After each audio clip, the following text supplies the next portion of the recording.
আমি কি তোমাকে বাঁচাতে পারবো না? বজরংবলী, তুমি কি তবে তাই চাও? এ তো হতে পারে না। তাহলে তুমি এমন কেন করছো? না না না, দুর্বল হলে চলবে না, শক্ত হতে হবে আমাকে, শক্ত হতে হবে। কষ্ট হচ্ছে আরশি? তুমি তুমি ঠিক আছো আরশি? আমি একদম ঠিক আছি।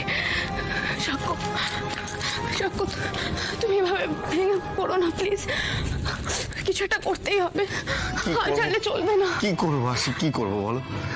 অ্যান্টিডোটটা তো খুঁজে পেলাম না ল্যাবে। বাবা তো আর বলার মতো অবস্থাতেই নেই। তুমি স্যারের সাথে গেলে না? আমি আমি পরে যাচ্ছি। এই এই তোমরা অ্যান্টিডোটটা খুঁজে পেলে? হ্যাঁ, পাইনি।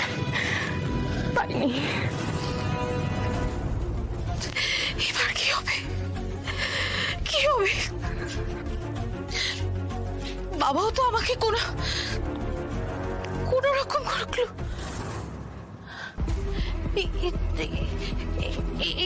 আচ্ছা, এইখানে টেডি বিয়ারটা কোথায় গেল?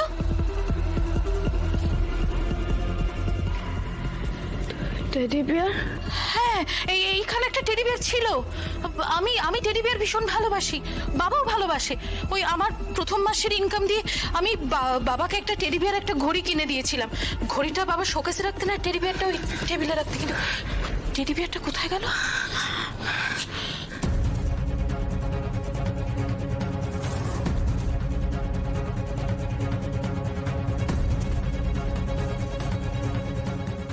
কি হয়েছে আরশি, তুমি ওদিকে তাকিয়ে আছো কেন?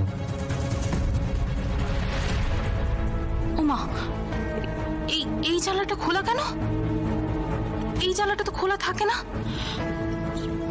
এই জানলা দিয়ে হাওয়া এসে সব জিনিসপত্র ওলট পালট হয়ে যায় বলে বাবার কাজে ভীষণ অসুবিধা হতো, তাই বাবা কোনোদিন এই জানলাটা খোলেনি। কিন্তু এই জানলাটা খোলা কেন? অচিন্ত স্যারের ফেভারিট টেডি বিয়ার মিসিং, আর এই ল্যাবের এই জানালাটাই খোলা। ঠিক ঠিক ঠিক। আচ্ছা সাক্ষ্য, এমনও তো হতে পারে যে ওই অ্যান্টিডোটটা টেডি বিয়ারের মধ্যে ভরে অচিন্ত স্যার নিচে ফেলে দিয়েছেন ওই জানলাটা দিয়ে। আমার মনে হয় আমাদের একবার ওই জানলার নিচে জায়গাটা খোঁজা উচিত।